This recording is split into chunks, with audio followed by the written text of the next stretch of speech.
Hello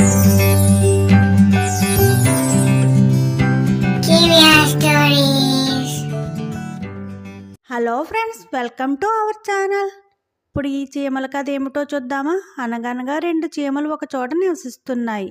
అవి ఆహారం కోసం వెతుకుతుంటే దగ్గరగా ఒక ఉప్పు గుట్ట, దూరంగా ఒక పంచదార గుట్ట కనిపిస్తాయి.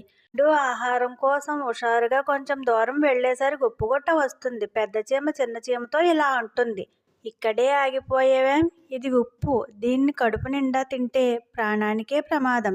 కొంచెం దూరం వెళ్తే పంచదార గుట్ట వస్తుంది. కడుపు నిండా తిని రేపటికి నిల్వ చేసుకోవచ్చు, ఎంచక్కా తీయగా కూడా ఉంటుంది అని చెప్తుంది. చిన్న చీమ, నాకు అంత ఓపిక లేదు, దగ్గరలో ఏది దొరికితే దాన్నే తిని బ్రతుకుతాను అని 2 పలుకులు తినేసరికి ఇబ్బందిగా అనిపించి గుట్ట మీద నుండి కిందకి జారిపడుతుంది. నిజమే, దీన్ని ఎక్కువగా తినలేము, అక్కడికే వెళ్ళిపోదాం అని పంచదార గుట్ట దగ్గరికి వెళ్ళి కొంచెం తినేసరికి పెద్ద చీమ ఎలా ఉంది అని అడుగుతుంది. ఇది కూడా ఉప్పగానే ఉంది అంటుంది చిన్న చీమ.